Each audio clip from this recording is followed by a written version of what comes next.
आज के जो प्रश्न मेरे सामने आए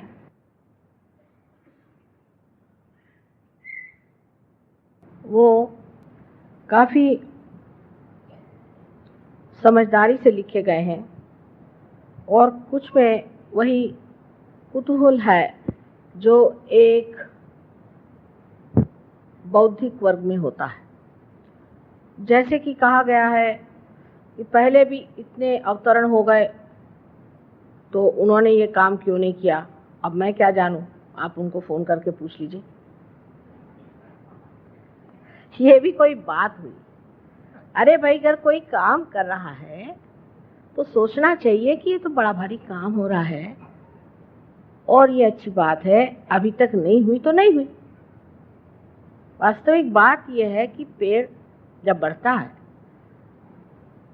तो उसकी एक एक अवस्था होती है। जिस अवस्था में आज का समय आया हुआ है, कल ही मैंने कहा था कि ये बहार का समय है और इस समय अनेक लोग अपने सुकृतों को फलद्रूप होते हुए देखेंगे। आपने जो पुण्य पहले जन्म में किए हैं उसके आज आशीर्वाद स्वरूप आपको आत्म साक्षात्कार होगा। ये तो अनादिकाल से लिखा गया है। आप लोग तो सब बहुत विद्वान हैं, लेकिन नल दमयंती आख्यान अगर आप पढ़िए तो नल दमयंती कितने हजारों वर्ष पूर्व हो चुके, जब नल ने एक दिन कली को पकड़ा और उसकी टांग पकड़ के कहने लगा कि तू अब बता कि तू सबका सर्वनाश करने वाला और सबको भ्रम में डालने वाला अति दुष्ट है और तेरा जीवित रहना ठीक नहीं, क्योंकि तूने मेरी पत्नी से मेरा बिछोह किया था और इसी तरह तू सब में भ्रम डाल करके एक दूसरे में झगड़ा लगाते रहेगा और कलयुग में जो जो हाहाकार होने वाला है उसको अगर किसी तरह से मिटाना है तो तेरा ही नाश कर देना ठीक है, ये मैं बड़ा पुण्य कर्म करता हूँ।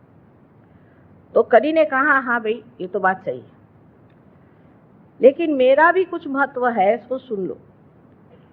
मेरा महात्म्य ये है कि जब मेरा साम्राज्य संसार में चलेगा, जब घोर कलयुग आएगा, उस वक्त ये जो दरी कंदरों में साधु लोग परमात्मा के खोज में घूम रहे हैं, ये एक सर्वसाधारण घर गृहस्थी में बैठे हुए सर्वसाधारण सामान्य लोग होंगे, लेकिन इसमें का जो असामान्य है वो आत्म साक्षात्कार इन्हें प्राप्त होगा।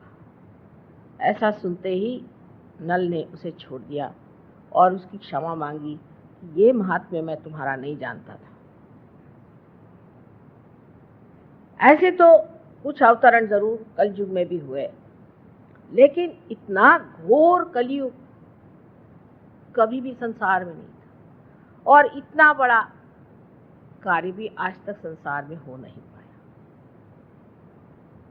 एक प्रश्न और आता है कि आप माँ क्यों ये सब कार्य कर रही हैं, बाप को भी कुछ काम करना चाहिए।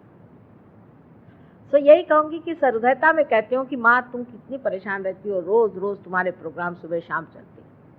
वो हो सकता है कि नाराजी से भी कहते हैं क्योंकि स्त्री कोई काम करे इस तरह का, ये तो बहुत ही लोगों को बुरा लगता है। लेकिन भाई, आपको पुनर्जन्म देने की बात है ना, तो किसी बाप ने तो आज तक जन्म दिया नहीं बच्चे को।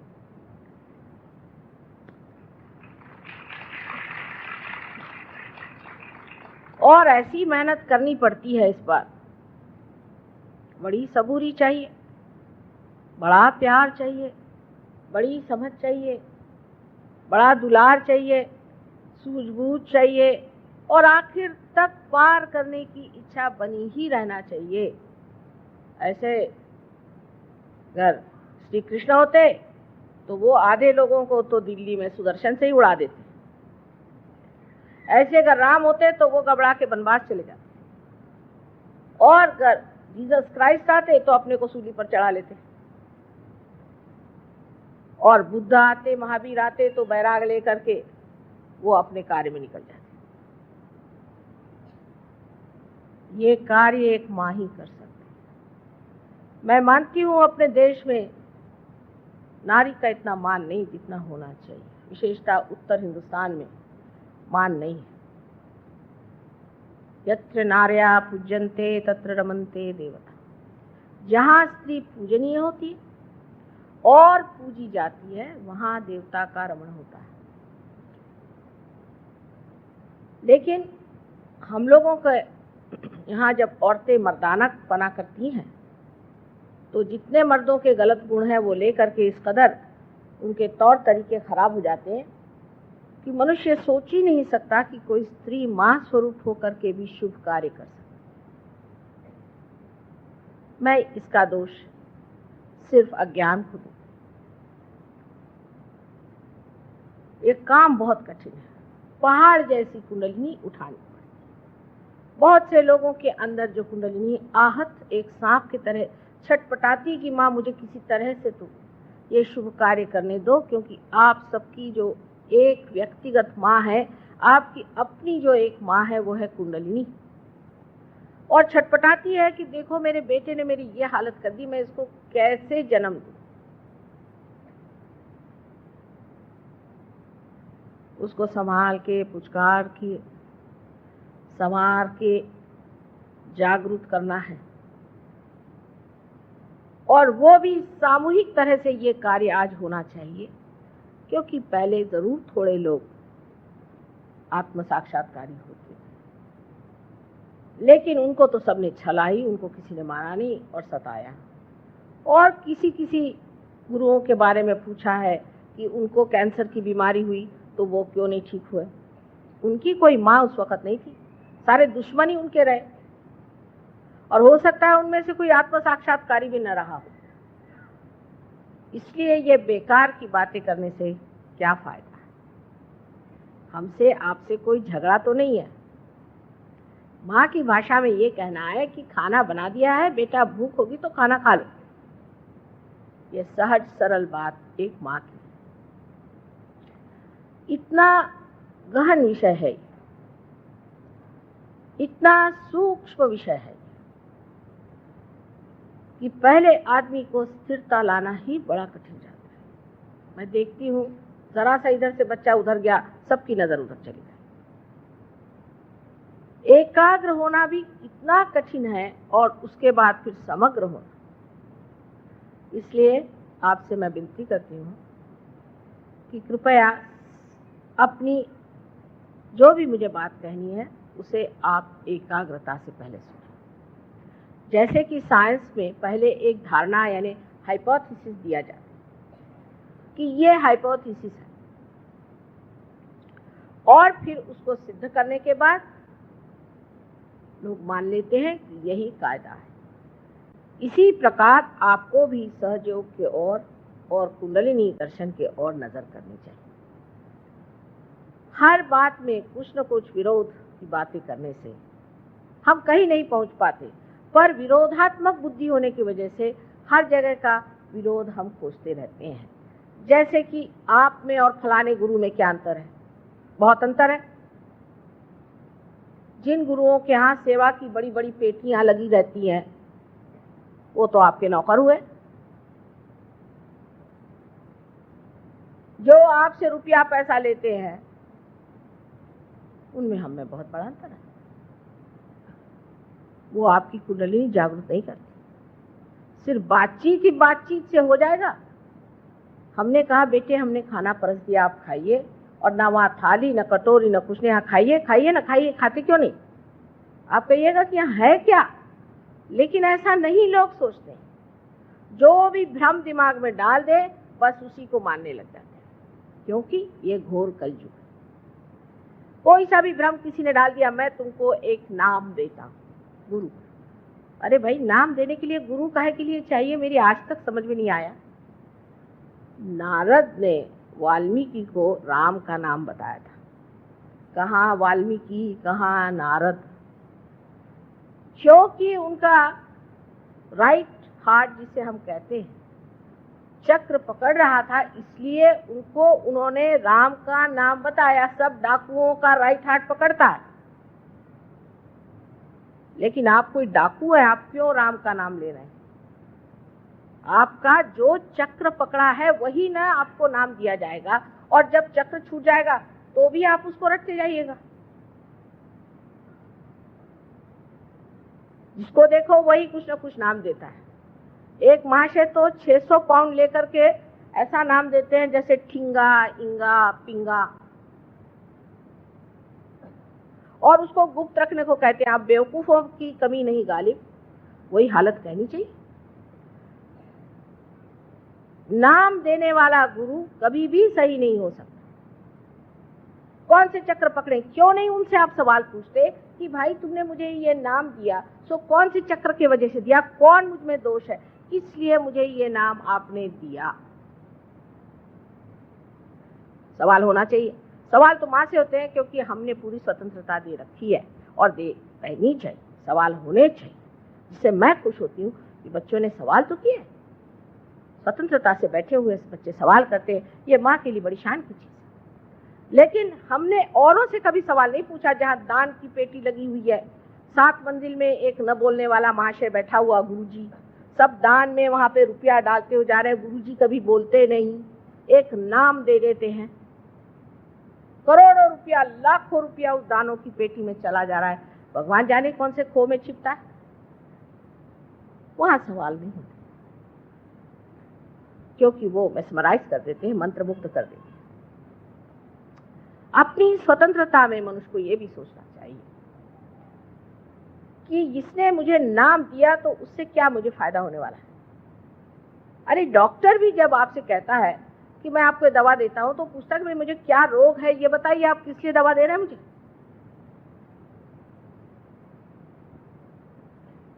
और अपने देश में नाम देने वाले गुरु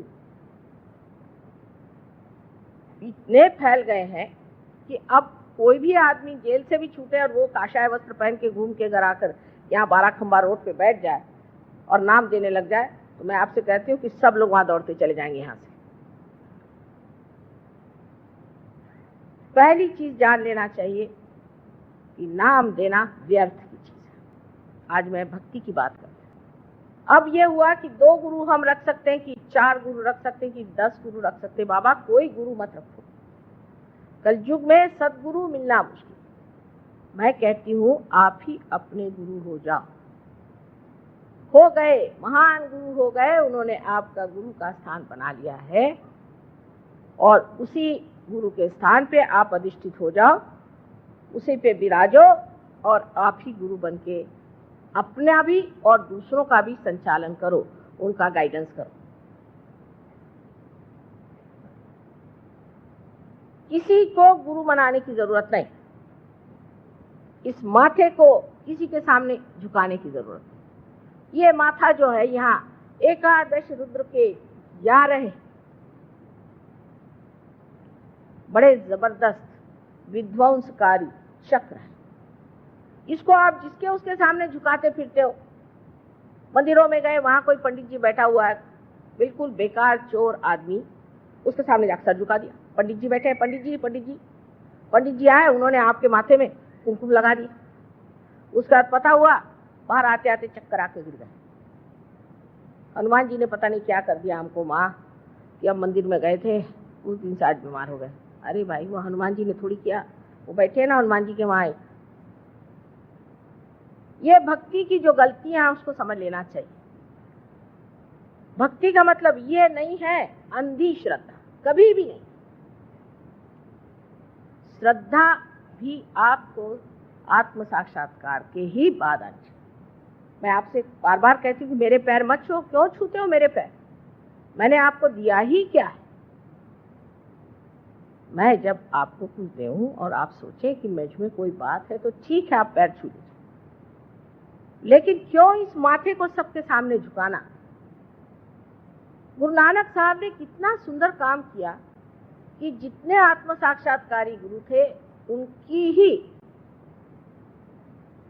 किताबें ले करके और ग्रंथ साहब बनाया। और झुकना है तो ग्रंथ साहब के सामने झुकिए, माने आप चैतन्य के आगे झुक रहे हैं, ये कहा था। मोहम्मद साहब ने भी यही कहा कि किसी के सामने मत झुको। आज सवेरे बहुत से बीमार लोग आए थे, उनमें से 99% लोग गुरुओं के चक्कर में बीमार थे। किसी को कैंसर, किसी को हार्ट ट्रबल, किसी के पैरालिसिस, किसी के कुछ, सारी बीमारियां इन गुरुओं से पाई हुई है। अच्छा है साहब, पैसा देकर के आप बीमारी खरीद रहे हैं? यह कोई भक्ति हुई? भक्ति में एक चीज, जिसको मराठी में डोळस भक्ति कहते हैं, आंख खोल के भक्ति करना चाहिए। ये देखना चाहिए कि इनके पास गया हुआ आदमी जो है उसका क्या हाल है, ये दे क्या रहा है, ये परम दे रहा है या कुछ कहीं की विभूति आ गई, कहीं का डायमंड आ गया। आपके ड्राइवर नौकरों को नहीं मिलेगा डायमंड। अगर आपके पास 25 डायमंड हो गए तो एक डायमंड मिलेगा और बाकी सब गायब। ऐसे चक्करों में आप रह करके बाद में हार्ट अटैक लेकर मेरे पास पहुंचते हैं, माँ हमें हार्ट अटैक आ गया। ये भक्ति का हमारा स्वरूप है। डॉक्टर वॉरेन आप लोगों को बहुत मानते हैं और वो ये सोचते हैं कि आप लोग बड़े धार्मिक हैं, लेकिन भोलेपन की भी कोई हद होती है। इतना भोला होना अच्छा नहीं है, ऐसे गलतफहमी में घूमना अच्छा नहीं है। कोई भी आदमी जेल से छूट के आए, चाहे कहीं से आए, इसका पता नहीं किया आपने कि कौन है क्या है, और लगे उसके पीछे में। हमारे सरकारी नौकर, हालांकि हमारे पति एक सरकारी नौकर रहे और मशहूर है, बहुत ईमानदार, बहुत शरीफ आदमी, सब ऐसे ही गुरुओं के पीछे भागते। क्या उनके पास अकल नहीं है? अरे बड़े बड़े मंत्रीगणों का ये हाल है, छोड़िए बेचारे सरकारी नौकरों को। उनके सबके पास क्या अकल नहीं है कि उसकी कुंठित हो गई अकल? वो सोच नहीं सकते कि ये आदमी है, ये पैसे की बातें करता है, ये डायमंड्स की बातें करता है, ये कहता है चल लाओ इतना पैसा निकालो। क्या हम लोगों को ये सोचना नहीं चाहिए कि अगर एक सरकारी नौकर के लिए इतना ईमानदार होना जरूरी है, तो उस परमात्मा की जिसने चाकरी की है उसको कितना ईमानदार होना चाहिए? और डंके की चोट पर सबके सामने वो लोग कहते हुए भी हम तो भाई वारी वारी जावा चले उनके ऊपर रुपया उड़ाने के लिए। हमारे यहाँ औरतें उससे भी बदतर इस मामले में है आदमियों से, इसीलिए आदमी औरतों को भी नहीं मानते। कोई गुरु बाबा जी आके बैठ गए, वो प्राइवेटली में जरूर औरतों से बात करें। प्राइवेट क्या होता है परमात्मा के मामले? क्या परमात्मा प्राइवेट है? वो शब्द प्रकाशमान, उस परमात्मा का प्राइवेटली बात करने का कौन सा सवाल उठता है, मेरे समझ नहीं आता। और हर तरह की चीजें आपने सुनी होंगी, अपने मंदिरों में होती है, जो बातें सुनी है तो ऐसा लगता है कि हे प्रभु तुम्हारे नाम पर कितना अधर्म मेरे देश में हो रहा है। और बाहर जब जाते हैं तो लोग बताते हैं हाँ रहने दीजिए, आपके यहाँ मंदिरों में आजकल गांजा बिकती है? हाँ, महालक्ष्मी के मंदिर में बंबई में गांजा बिकते हैं। पुलिस से कहो तो कहता नहीं भाई हमारा कोई मतलब नहीं। वो कहते हैं कि आपके मंदिरों में जो हाल है आप जाके अंदर देखिए क्या हाल है। लेकिन हम लोग इस ओर नजर नहीं करते। हम लोग सोचते नहीं कि परमात्मा शुद्ध है, पवित्र है, शुभकारी है। ऐसे अशुभ चीजों के तरफ जब हम अपनी नजर घुमाएंगे तो हमारा भी अशुभ होने वाला है। हमारा क्या शुभ होगा? तो सबसे पहले भक्ति में ये जानना चाहिए कि आंख खोल करके भक्ति करें। श्री ज्ञानेश्वर जी ने ध्यान पर बहुत कुछ लिखा, लेकिन हमारे महाराष्ट्र में लोग हाथ में झांझरी लेकर के विठ्ठल विठ्ठल विठ्ठल विठ्ठल, 1 महीना पैदल भूखे ऐसे जाते हैं, मुंह में तंबाकू रख के। ये कोई भक्ति हुई? और नहीं तो वो ऑक्सफोर्ड स्ट्रीट में बाजार से बोधी खरीद के लगाते हैं और ढीली ढाली धोती पहन के वहां हरे रामा हरे रामा हरे रामा, वो सारी धोती भी गिरती जाती। उनसे बात करी तो भी हरे रामा हरे रामा हरे रामा। क्या हो? ये भक्ति नहीं है, ये विडंबना है, ये परमात्मा की विडंबना है। इस विडंबना से आप बच गए। मैंने आपसे पहले ही कहा था कि भक्ति के लिए अनन्य होना, अनन्यता आनी चाहिए, और ये अनन्यता आपको सिर्फ आत्म साक्षात्कार से प्राप्त होती। किसी भी आदमी को आप जिस तरह से मान लेते हैं, ये बहुत बड़ी गलती हम लोग इस देश में करते हैं, जो डॉक्टर वॉरेन नहीं जानते कि हमारे यहाँ तो कोई भी बाबा जी ढाबा जी आ जाए और वो हाथी वाथी ले गया है तो और भी कह ले मैं यज्ञ करने जा रहा हूँ माता जी। मैंने कहा अच्छा फिर क्या, कम से कम 5 डब्बे का आप मुझे घी दे दीजिए। मैंने कहा जनाब मेरे यहाँ तो आधा डब्बा क्या, पाउंड डब्बा भी नहीं घी रहता। तो अच्छा फिर कोई जेवरी दे दीजिए। मैंने कहा अच्छा मैं अपने पति से पूछ लूँ। कल आपके पति क्या करते हैं? मैंने कहा वो प्राइम मिनिस्टर के सेक्रेटरी हैं। नहीं हमें कुछ नहीं चाहिए, उठाए अपना बिस्तरा चाहिए, से पूछने की कोई जरूरत नहीं। मैंने कहा बाबा रे बाबा, एक बार सीता जी ने अपने देवर की बात नहीं मानी और संकट आ गया। मैं उनसे पूछे बगैर कोई काम नहीं करता। ये चीज हमारी जो अंदर एक भोलापन, जिसको कि मैं बेवकूफी कहती, जो आदमी भोला होता है वो अत्यंत कुशाग्र होता है। वो जितना जानता है उतना एक चालाक नहीं जानता। लेकिन ये बेवकूफियां जो हम लोग करते रहते हैं सुबह से शाम तक, ये भक्ति कभी भी नहीं हो सकती। दूसरा सवाल ये कि हमारे यहाँ सबने बताया है कि उपास करो। कुछ लोग तो ऐसे हैं कि उनसे पूछना पड़ता है कौन से दिन उपास नहीं कर रहे, उस दिन खाना खाने। उपास करने को कौन से भगवान ने कहा ये मुझे आज तक पता, कौन से शास्त्र में लिखा कि भाई तू उपास कर। इसलिए आप उपास कर रहे हैं, उपासना ना करिए। जिस दिन भगवान का जन्म हुआ उसी दिन उपास शुरू। जिस दिन श्री गणेश का जन्म हुआ उस दिन उपास करेंगे। श्री राम का जन्म हुआ उस दिन उपास करेंगे। श्री कृष्ण का जन्म हुआ उस दिन उपास करेंगे। अरे भाई उस दिन कोई मर गया है क्या? बुद्धिमान लोग भी औरतों के चक्कर में, स्त्री आचार में फंस के, हाँ भाई ठीक है आज हमारे घर में उपास है, चलो कहीं क्वालिटी में जाके खाए आए तो घर में उपास। इस तरह से अपने भक्ति के ओर जब हम बहुत ही जड़ता से देखते हैं और उसकी गहनता पे नहीं उतर पाते तो भक्ति भी रंग नहीं दे सकती। इस प्रकार अनेक तरह से अनेक विध भक्तियां, जैसे गजलें हैं। अब गजलें का लिए भगवान के लिए, मैंने कहा ऐसी कैसी शराब में हो सकती गजलें? ये तो किसी शराबी की लिखी हुई दिखाई देती है, कैसे? नहीं, वो शराब पी के भगवान में रखते। अच्छा, ये तो मैंने सुना नहीं कभी। ऐसी विचित्र विचित्र बातें हमारे अंदर सदियों से चली आ रही हैं, उसी पे हम चलते जा रहे हैं, क्योंकि हमारे अंदर जो आंख परमात्मा को जानने की है वो खुली नहीं। इन सब चीजों से अंदर में बसे हुए जितने भी देवता हैं सब नाराज हो जाते हैं। हाँ, कहने लगे पर शंकर जी भी तो पीते थे भंग, तो हम पिए तो क्या? आप क्या शंकर जी हैं? वो उन्होंने हलाहल पिया था, आप पीजिए हलाहल। जिन्होंने हलाहल पिया था वो दुनिया भर का विष अपने अंदर समा सकते हैं। वो तो विष समझ के पी रहे हैं, और आप क्या समझ के पी रहे हैं? इस तरह की विपर्यास जो भक्ति है वो आपको कहीं नहीं ले जा सकती।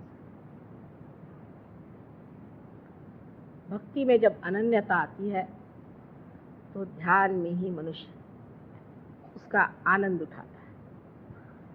उसका वर्णन करने योग्य नहीं, क्योंकि उसके लिए शब्द ही संसार में, निरानंद उसमें। इसीलिए कहा गया है कि जब मस्त हुए फिर क्या बोले। फिर कमाल तो यह है कि सारे साधु संतों ने इन सब चीजों पर इतना लिखा है, तब भी हम वही काम करते। कबीरदास जी को ले लीजिए, नानक साहब को ले लीजिए, तुकाराम को ले लीजिए। अरे रामदास स्वामी ने तो ऐसी ऐसी, क्योंकि मराठी में गालियां नहीं है, तो मन से गालियां बना बना करके ऐसी गालियां बकी है, मन से ही अपने, ऐसी उसका कोई अर्थ लगता नहीं है।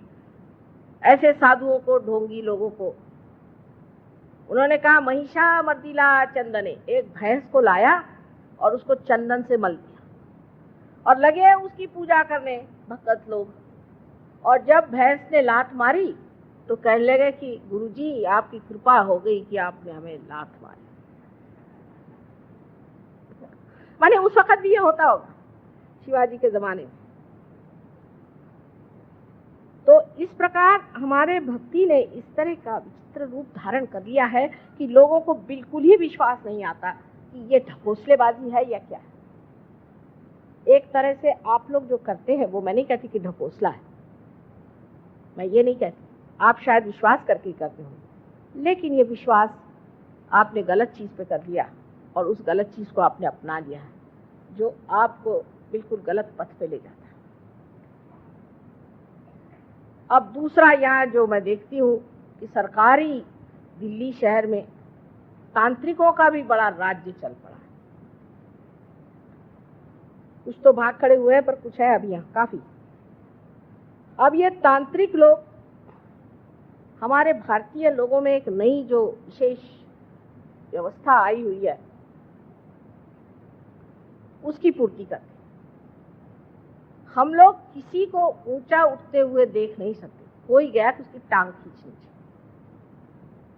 तांत्रिक इसके लिए बहुत अच्छे। एक कहावत है या एक कहानी है समझ लीजिए कि कहीं से बिच्छुओं का बड़ा भारी एक प्रदर्शन करना था, हर जगह से बिच्छू गए और भारतवर्ष से भी स्पेशल बिच्छू वहां पहुंचे। इस वक्त में उन्होंने देखा कि एक जो मर्तबान है उसके अंदर ढक्कन ही नहीं। वो कहा भाई इसमें ढक्कन ही, बिच्छू आके सबको काटेंगे। कहले हो ही नहीं सकता, ये भारतवर्ष से आए हैं, एक बिच्छू ऊपर आएगा दूसरा उसको फौरन खींच लेगा। और इसलिए तांत्रिक हमको बहुत सुहाते हैं कि तांत्रिक यहाँ गए और तांत्रिक से कहा भाई देखो वो एक आदमी है उसको जरा ठिकाने लगा दो। आपको पता है ये तांत्रिक लोग क्या है? ये राक्षसी विद्या है, आसुरी विद्या है। ये बहुत ऐसी विद्या है जो सारे देश को खा जाएगी। एक तांत्रिक आपको घर में आने दीजिए, 7 जन्म तक आप सुख नहीं भोग सकते। इनकी छाया तक अपने तक मत आने दीजिए। थोड़ा सा भी काम वो कर देंगे गंदा, लेकिन ये जो गंदगी छोड़ जाएंगे ये 7 जन्म तक नहीं छूटने वाली, मैं आपसे बता रही। हमारे यहाँ एक लंदन में डॉक्टर आए, कहा कि साहब मैंने तो काम करना छोड़ दिया, मेरी हालत खराब है, मैं क्या करूं? तो मैंने कहा क्या तुम किसी तांत्रिक के पास गए थे? कहले नहीं मैं तो कहीं नहीं गया था, मेरा ऐसा करने अब मेरे एकदम कार्पण्य आ गया, मैं कुछ नहीं कर सकता, मैं तो एकदम पागल हो गया हूँ, मैं तो नौकरी छोड़ रहा हूँ, बीवी बच्चे सब। मैंने कहा कहाँ तुमको ये बीमारी लग गई? नहीं, कहले मेरे बाबा जाते थे एक तांत्रिक के यहाँ, वो आते थे हमारे घर। मैंने कहा देखा, अरे भाई अभी तक 4 जन्म और चलेगा ही। परमात्मा के नाम पे तंत्र करना परमात्मा का सरासर अपमान, और इस चीज में आप लोग मेहरबानी से कभी भी पाँव मत डालिए। भक्ति होती है जो कि आत्म साक्षात्कारी होती है। तुकाराम ने कहा है कि मैं तो वैसे अणु रेणु से भी छोटा हूं, लेकिन आकाश कितना बड़ा। सो कैसे? जब ये अणु रेणु आकाशी में मिल गया तब मैं कहाँ रह गया? अनन्य। इनकी भक्ति पढ़िए। विरह के गीत गाने वाले लोगों के पास सिवाय रुलाने के और कुछ नहीं। मिलन के गीत पढ़िए। जो मिलन के गीत गाते हैं वही आपको बताएंगे कि आत्म साक्षात्कार चीज क्या होती है। 5 25 पकड़ बुलाऊं, एक ही डोर उड़ाऊं।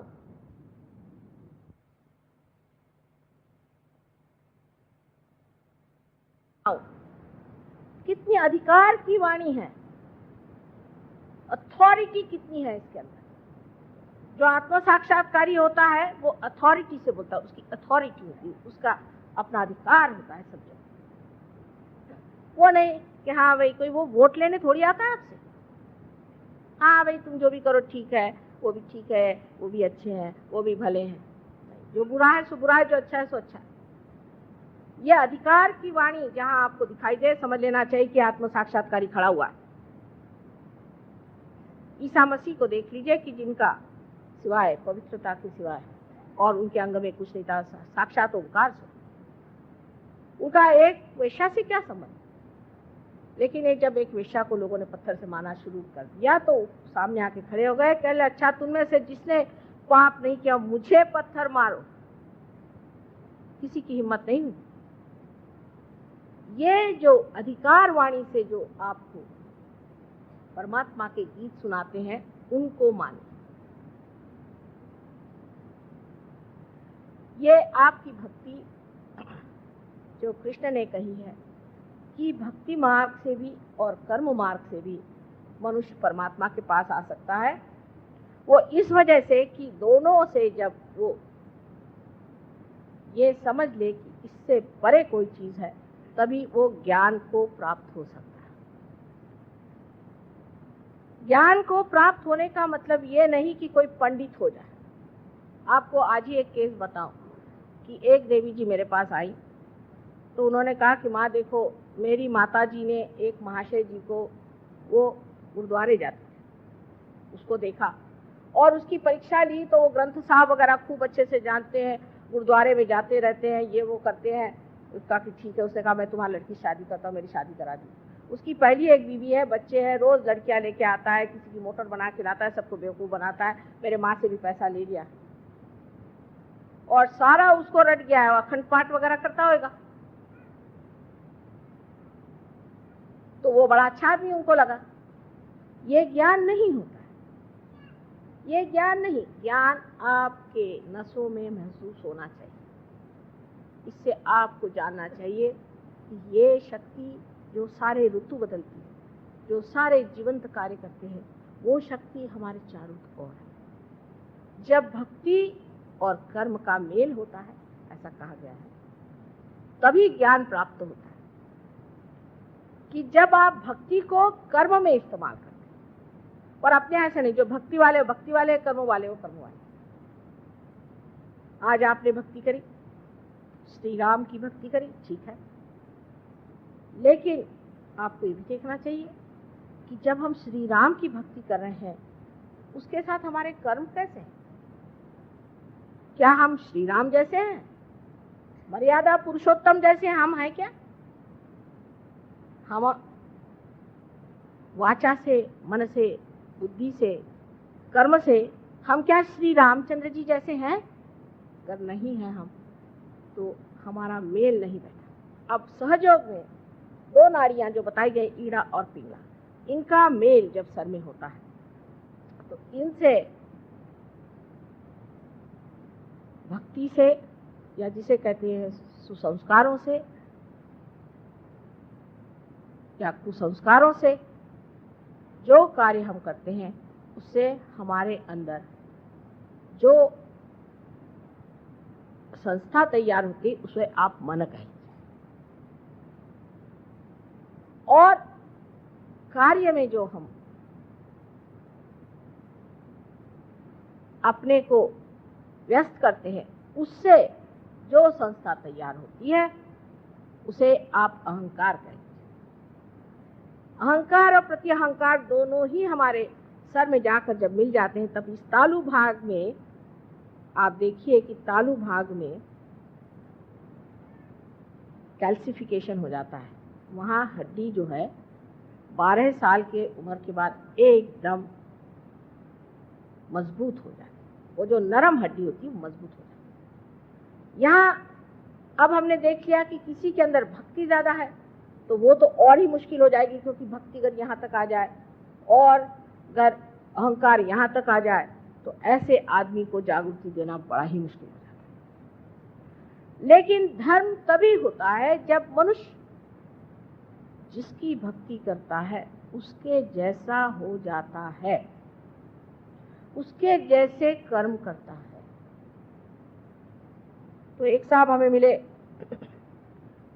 मैंने कहा कि आप श्री राम के भक्त हैं, आपने अपनी पत्नी क्यों छोड़ दिया? श्री राम ने भी तो पत्नी को छोड़ा था। अच्छा, और जो उसके पीछे रोते रोते घूमते घूमते लंका जी गए थे, उसका क्या हुआ? वहां तक हम नहीं जा सकते।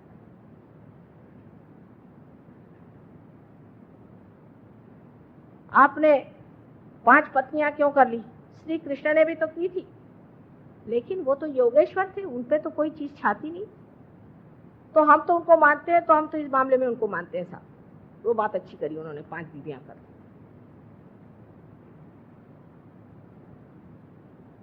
इस प्रकार जो निर्बुद्ध लोग होते हैं, जिनको कि मूढ़ कहा जाता है, मूढ़ लोग, वो भक्ति नहीं कर सकते और न ही वो धर्माचरण कर सकते। यही धर्म का आचरण है कि जिसको आपने भक्ति से माना है उसके जैसा अपना आचरण करें।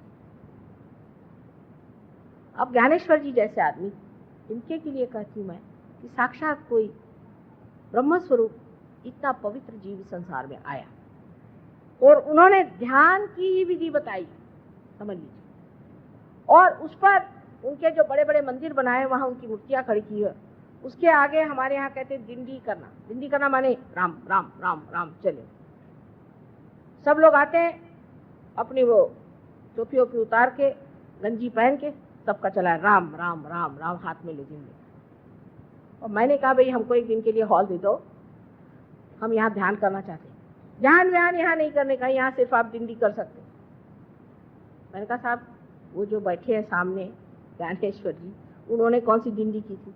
कहले वो ज्ञानेश्वर जी थे और उन्होंने कहाँ लिखा है कि आप दिंडी करिए? उसे क्या मतलब है? हम लोग तो दिंडी ही करते।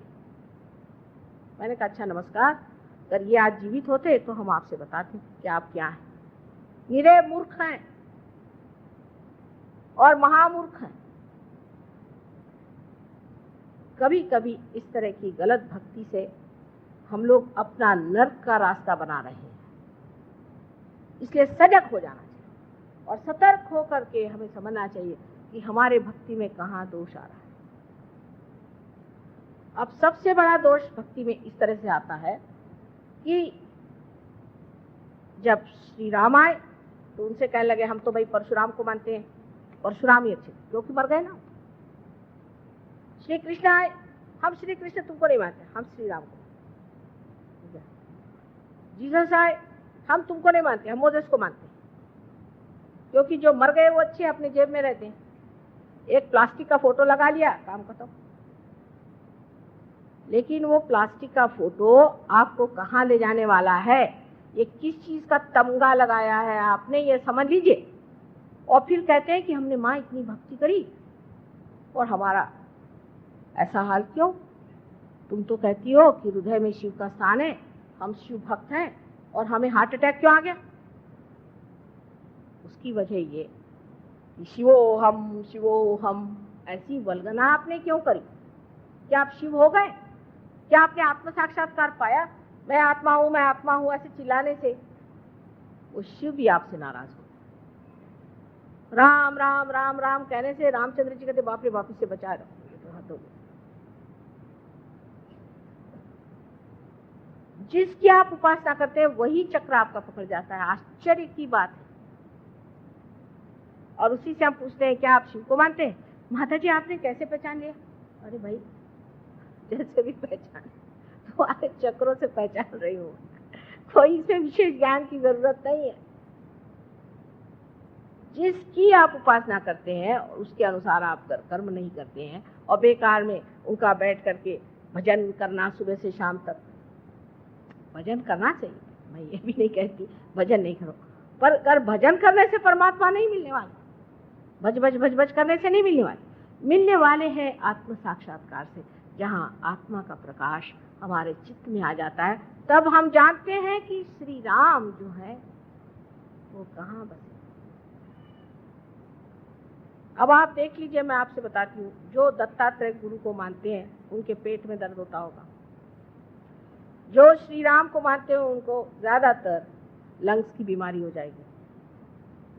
जो शिव जी को मानते हैं उनको अधिकतर हार्ट अटैक आ जाएगा। अब ऐसे कैसे हो सकता है? तो आपने कोई न कोई गलत काम कर दिया। सहजयोग जो है एकदम विशुद्ध और साफ खुला। सहजयोग की भक्ति में हर चीज आप जानते हैं कि आप क्यों कर रहे हैं, क्यों कह रहे हैं, ये मंत्र आप आज क्यों कह रहे हैं, उसका आपसे क्या संबंध है, उसका जनसाधारण से संबंध क्यों है, क्या है। क्योंकि आत्मा का तो ज्ञान हो ही जाता है स्वयं का, लेकिन आपको सामूहिक ज्ञान भी हो जाता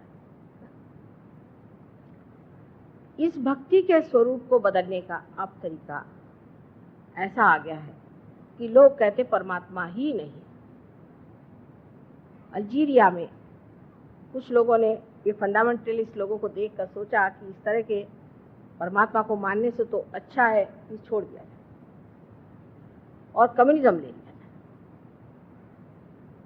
पर उनमें से एक लड़का बड़ा विद्वान गलती से कहीं हमारे यहाँ चला आया सहयोग में, और उसने जाके बताया नहीं नहीं नहीं नहीं, भगवान है लेकिन इनके तरीके ठीक नहीं। जो लोग परमात्मा में विश्वास करते हैं वो फेनेटिक्स हो ही नहीं सकते, हो ही नहीं सकते। और जो आत्म साक्षात्कारी हैं वो कभी भी आपको अलग अलग होने की शिक्षा दे ही नहीं सकते। जैसे अभी हम औरंगाबाद गए थे, वहां बड़ा भारी झगड़ा खड़ा हुआ। हालांकि उसमें गलती थी इन लोगों की, लेकिन जो झगड़ा शुरू किया वो ऐसे कि बाजा बजाते हुए वो मस्जिद के सामने से जा रहे थे। मैंने कहा मस्जिद में ध्यान होता है, कुछ भी हो तुम उसका मान रख लो, जहां परमात्मा की बात होती है। क्या आपको पता है कि जब मोहम्मद साहब ने अल्लाह अकबर कहा था तो अकबर माने विराट माने श्री कृष्ण की बात की थी? क्या आपको पता है कि जब जीसस ने अपने बाप की बात की थी तो ये दो उंगलियां जो कि विष्णु और कृष्ण की है उनकी बात की थी?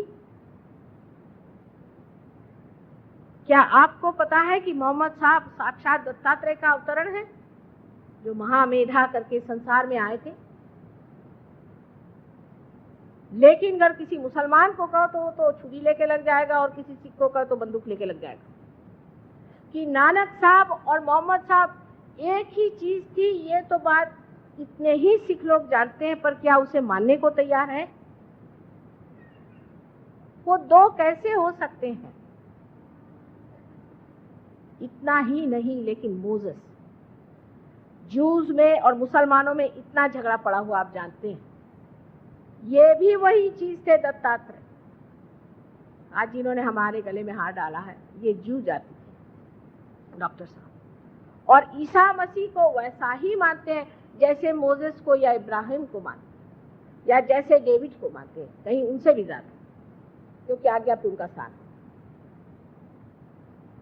क्योंकि आपने इन लोगों का घर देखा नहीं, इनके रिश्तेदारी आपने जानी नहीं, इसलिए आप फेनेटिक बन के ये इससे लड़ रहा उससे लड़ रहा। अरे ये तो सब पक्के रिश्तेदार हैं। इनकी रिश्तेदारी ऐसी है जैसी चांद और चांदनी की रिश्तेदारी होती है, या सूरज की रोशनी और सूरज की। जैसे शब्द और अर्थ की रिश्तेदारी होती है, ऐसी नजदीक इनकी रिश्तेदारी है। खबरदार जो इनको अलग करके आपने बात की है उसके फल आपको भोगने पड़े।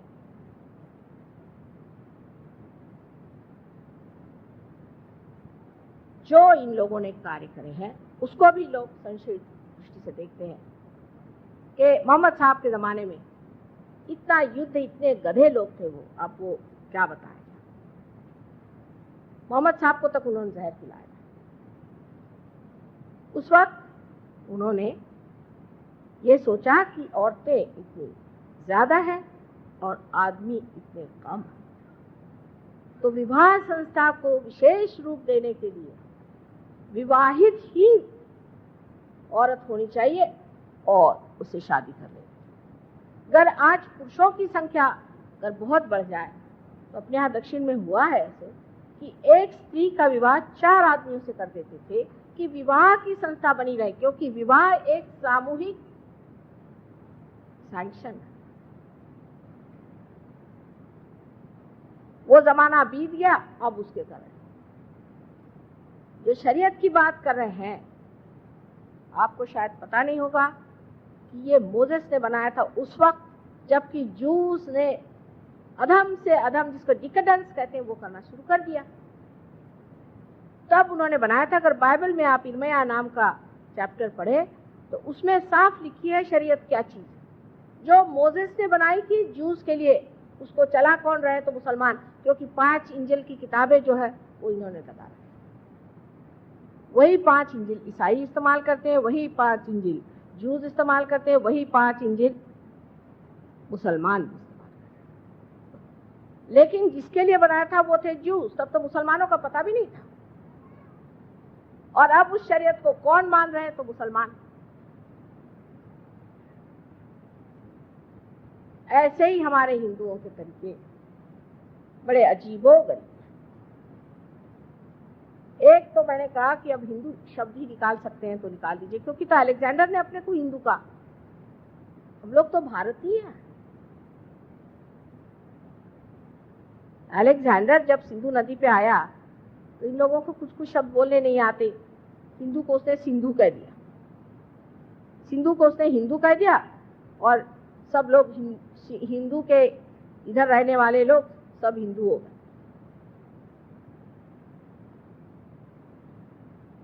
और इस तरह से हम लोग हिंदू हो गए।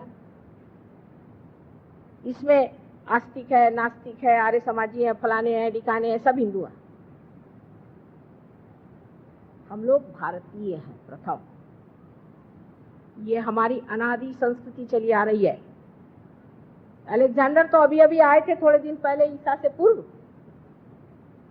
तो हमारे लिए भारतीय शब्द तो पुराना हो गया और ये हिंदू शब्द पक्का बन गया, और इसकी गला काटते उसका गला काटते। इतनी महान हमारी परंपराएं हैं जिसके दम पर सारा संसार उठ सकता है। किसने नहीं इसकी महत्ती गाई? क्या आप कुरान को पढ़ के देखें?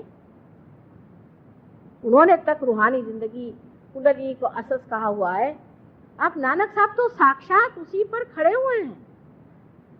बुद्ध उसी संस्कृति पर खड़े हुए हैं। उनमें कोई झगड़े नहीं। हम लोग इतनी बेवकूफी कर रहे हैं। वो तो सब एक बैठे हुए हैं वहां, और यहाँ इंसान ने उनके नाम पर, आप ऐसे मारिए काटिए, वो तो आदत है हम लोगों की, पर कम से कम परमात्मा के नाम पे मत। ये गलत फहमी हमारे अंदर है। अब तो भी जान लीजिए, एक ही जिंदगी ये है बहुत जरूरी, और ये समय जरूरी है। इस वक्त जान लीजिए, इस वक्त अगर पार नहीं हुए गए फिर। नानक साहब ने क्या कहा? कहे नानक बिन आपा चीने, मिटे न भ्रम की काई।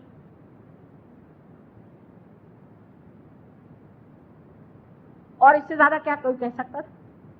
जो मैं कह रही हूँ वही तो वो कह गए। इतनी बात थी कि उस वक्त आत्म साक्षात्कार का कार्य नहीं हो पाया।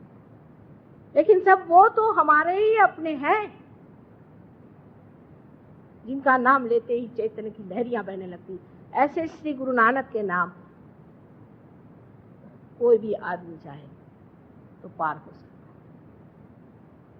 है। ऐसे श्री राम, ऐसे श्री कृष्ण, ऐसे ईसा मसीह, ऐसे मोहम्मद साहब, ऐसे महावीर, ऐसे बुद्ध, इतने बड़े बड़े अवतरण इस देश में हुए, और हम लोग अभी भी क्यों इस हालत में?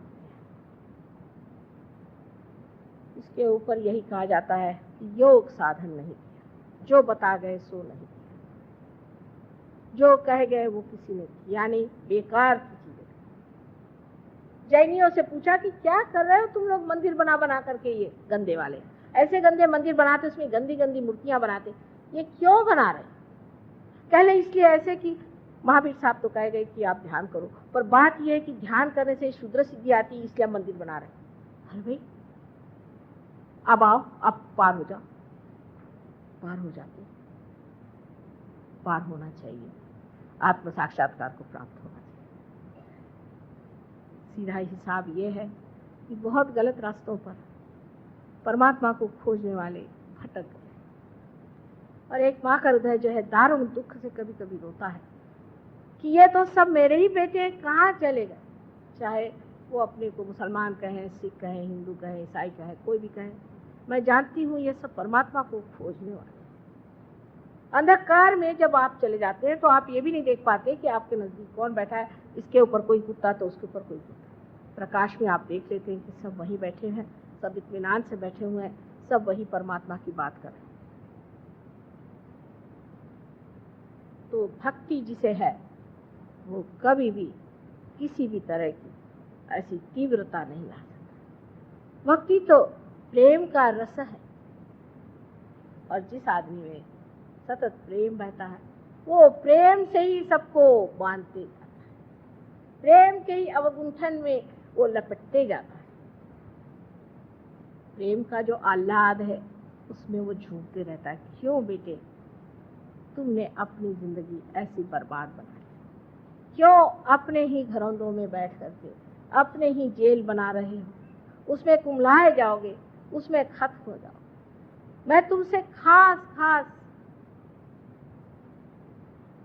विशेष शब्दों में विशेष प्रेम आग्रह के साथ ये कहती हूँ कि आत्म साक्षात्कार को पाओ, और उसके बाद उसके प्रकाश में अपने गौरव को देखो और उनके गौरवों को देखो जो तुम्हारे लिए ये सब बना गए।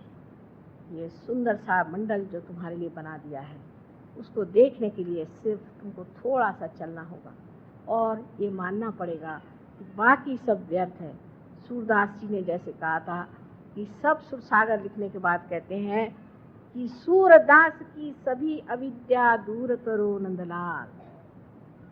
इसी प्रकार निरपेक्ष होकर के, एक बच्चों जैसे होकर के आप आत्म साक्षात्कार को प्राप्त हो। ये भक्ति का फल है, ये कर्म का फल है, जो कि आप ज्ञानमय हो जाते हैं।